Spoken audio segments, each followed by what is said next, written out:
Ben, talk about getting ready for this game after having a week off. You guys went a long time with games every week. Do you have to reset after a bye week? Yeah, we were played a ton of games in a row, so I think it was good to have a week off. I was grateful for it. I think everyone was. And weeks off like this, they help. They help your body recover, and they help you. Obviously, you go 10 weeks in a row, you're a little bit exhausted, so it's just good to relax and get your minds right. And so we had a great week of practice last week, and so I feel confident.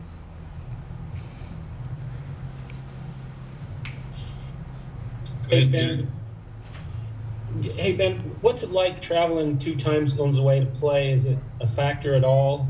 Or I've asked your teammates about this, so maybe I'm overplaying it a little bit, but I got a story to write. So what's it like going to – is it any different on a player? I would say, obviously, the climate being different, like it's going to be more humid down there, and so that might affect the players. But when it comes to just traveling, like the plane ride's not a huge deal. The plane ride back is not a big deal. It's just the climate. So Georgia Southern, obviously, we know it's different than Utah, and so you just got to get your mind right, prepared for that before going down there. So, yeah, that's what I would have to say about that. And then I know you follow social media a little bit. Obviously, Kalani's name's popping up for job openings. Is that a distraction at all? How does that play out in the locker room among the players? Yeah, I wish I could give you an answer, but we're just kind of focusing this week on Georgia Southern and then USC, and then just getting the best bowl game we can get possible. So. Okay, next we have questions from Alex and then Mitch. Hey, Ben, what do you think has been the main difference for you guys these last 3 wins compared to, the two losses in a row earlier in the season? Yeah, Alex, thanks.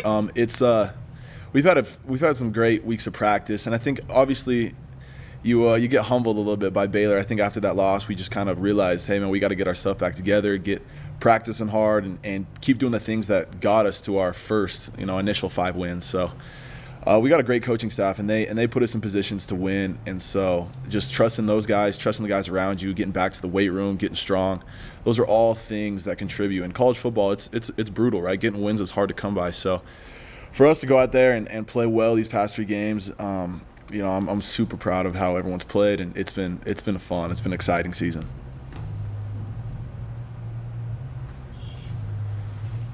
And what were some areas of focus during the bye week in practice last week? Yeah, Mitch. Some things that we did was just back to one-on-ones, back to the stuff that's not always the funnest, right? Back to one-on-ones, tackling, just the fundamentals, and especially, I play linebacker, obviously, and so some things that we were focused on is wrapping up, tackling, driving your hips, getting off blocks.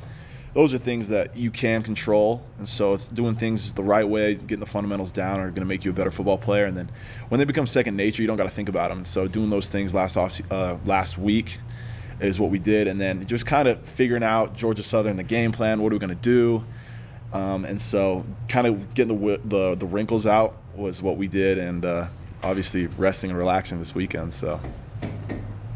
How similar is Georgia Southern's option to Navy, the one you guys faced in 2020? Is there any similarities at all that you see beyond just simply the name triple option? Absolutely. There's some similarity for sure. It's Navy's a little bit more just true triple option, right? Dive, keep, pitch, right? And so they mix it up a little bit. They're more in the gun, and so, but it's going to be old timing, downhill, hard-nosed football, and I'm excited. I'm excited for it, but.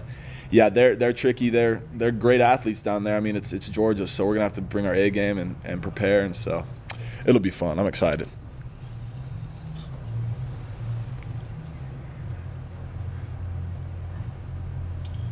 Jake, go ahead.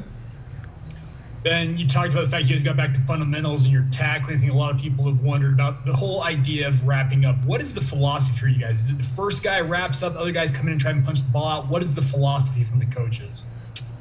The first guy, just get the guy down. You want to get the solo tackle, just get him down, stop him.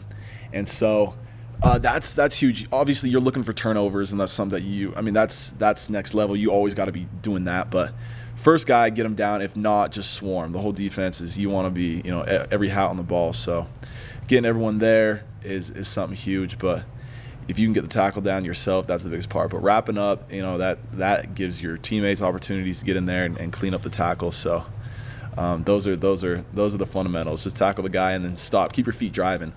So there's always, tackling it's a decaying skill. You always got to be doing it and practicing it. Otherwise, it starts to fade on you. So can never be too good at tackling.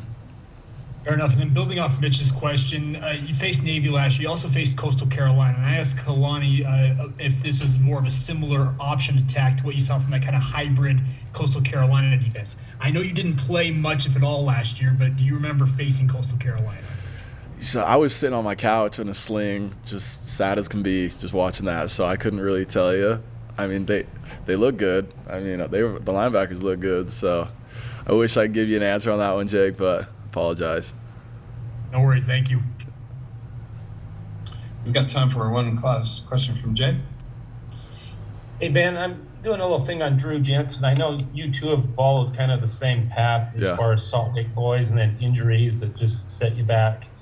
What's it been like to play with him? What's he mean to the defense, and just what kind of guy is he? Drew Jensen's a stud. I got nothing but good things to say about Drew. He's a high energy guy, and I'm gonna be sad.